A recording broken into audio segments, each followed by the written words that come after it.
పిడుగురాలపట్నంలోని Telugu Desam party కార్యాలయం నందు ఎన్టీఆర్ భరోసా పింఛన్ల పంపిణీ కార్యక్రమంలో పాల్గొన్న గురజాల శాసనసభ్యులు ఎరపతినేని శ్రీనివాసరావు పల్నాడు జిల్లా గురజాల నియోజకవర్గం పిడుగురాలపట్నంలోని తెలుగుదేశం పార్టీ కార్యాలయం నందు పిడుగురాలపట్నంలోని 2వ సచివాలయము 2వ వార్డు మరియు 3వ వార్డులో మరియు 3వ సచివాలయం 4వ వార్డు మరియు 5వ వార్డులోని వితంతువు స్పౌజు పింఛన్ కొత్త లబ్ధిదారులకు మరియు వివిధ రకాల ఎన్టీఆర్ భరోసా పింఛన్దారుల పింఛన్ల పంపిణీ కార్యక్రమంలో గురజాల శాసనసభ్యులు ఎరపతినేని శ్రీనివాసరావు పాల్గొని పిడుగురాలపట్నంలోని 2వ సచివాలయము 2వ వార్డు మరియు 3వ వార్డులోని 3వ సచివాలయం 4వ వార్డు మరియు 5వ వార్డులోని వితంతువు స్పౌజు పింఛన్ కొత్త లబ్ధిదారులకు మరియు వివిధ రకాల ఎన్టీఆర్ భరోసా పింఛన్దారులకు పింఛన్లను పంపిణీ చేయడం జరిగింది. అనంతరం ఎరపతినేని మీడియాతో మాట్లాడారు. ఈ కార్యక్రమంలో పిడుగురాలపట్నం మున్సిపల్ కమిషనర్ ఇరువూరి శ్రీనివాసరావు గారు, పిడుగురాలపట్నం మున్సిపల్ చైర్మన్ కొత్త చినసుబ్బారావు గారు, పిడుగురాల వ్యవసాయ మార్కెట్ యార్డ్ చైర్మన్ తురక వీరస్వామి గారు, మున్సిపల్ సిబ్బంది మరియు సచివాలయ సిబ్బంది, పింఛన్ లబ్ధిదారులు, పిడుగురాలపట్నంలోని వివిధ హోదాల్లో ఉన్న కూటమి నాయకులు, కార్యకర్తలు, అభిమానులు, యువత, మహిళలు పాల్గొన్నారు. రాష్ట్ర వ్యాప్తంగా ఈ స్పౌస్ పెన్షన్స్ గౌరవ ముఖ్యమంత్రి నారా చంద్రబాబు నాయుడు గారి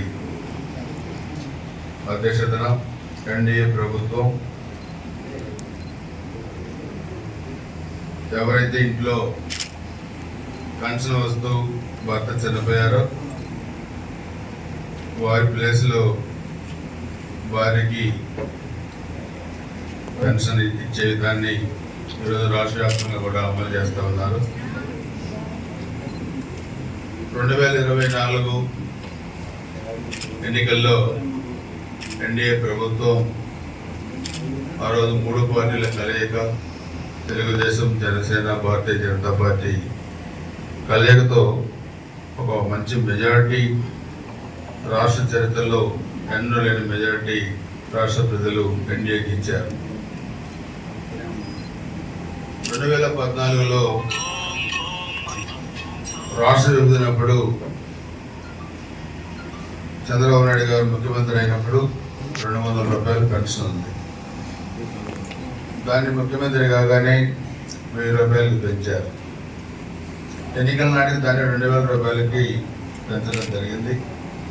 2019 ఎన్నికలప్పుడు ఆ రోజు వైసీపీ వాళ్ళు చెప్పారు, మేము గెలిస్తే 3000 చేస్తామని. దాన్ని ఒక్కసారిగా చేయలేదు.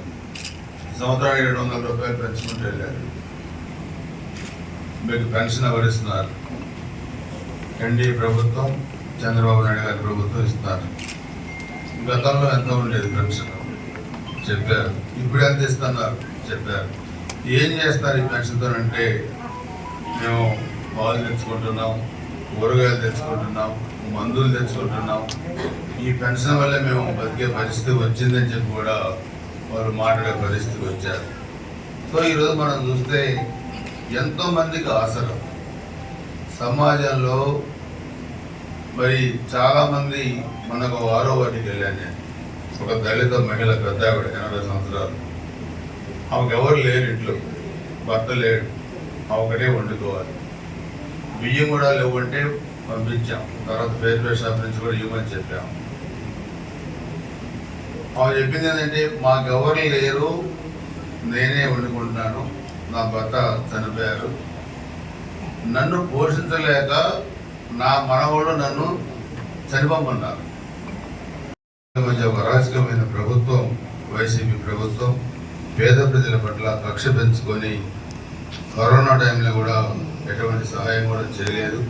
కాబట్టి చంద్రబాబు నాయుడు గారు, పవన్ కళ్యాణ్ గారు, భారతీయ జనతా పార్టీ, ఈ 3 పార్టీల కలయికతో ఈరోజు 1వ తారీఖు, గతంలో పెన్షన్ ఎప్పుడు వస్తుందో తెలియదు, ఉద్యోగాలకు జీతాలు ఎప్పుడు వస్తుందో తెలియదు, కానీ 1వ తారీఖు టెన్షన్గా 1వ తారీఖు పెన్షన్లు ఇళ్ళకి వచ్చేస్తున్నారు. 1వ తారీఖు ఆదివారం కానీ లేదా పండగ సెలవులు కానీ వస్తే ముందు రోజు ఇస్తున్నారు, తర్వాత రోజు కూడా కాదు. 1వ తారీఖు బదులు 2వ తారీఖు 1వ తారీఖు సెలవులు వస్తే ముందు రోజు ఇచ్చే ప్రభుత్వం మన ఎన్డీఏ ప్రభుత్వం.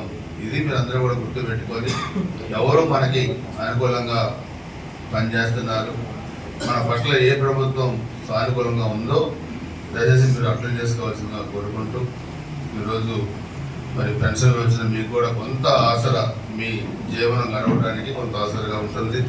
దానికి నేను ఎన్డీఏ ప్రభుత్వానికి, ముఖ్యమంత్రి చంద్రబాబు నాయుడు గారికి, మనందరి గురజాల నియోజకవర్గం తరఫున నేను కృతజ్ఞతలు తెలియజేస్తున్నాను. ధన్యవాదాలు.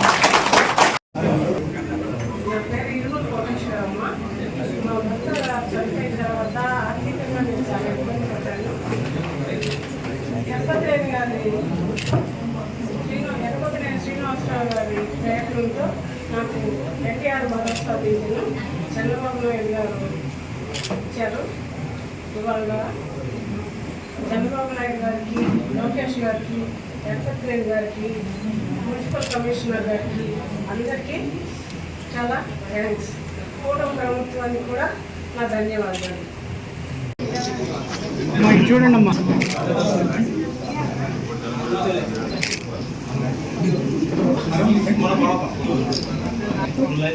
వచ్చేయండి.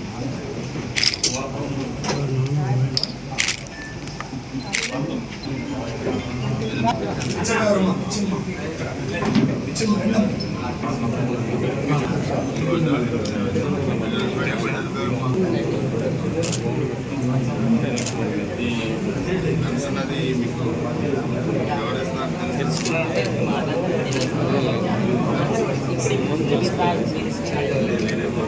చంద్రబాబు నాయుడు గారు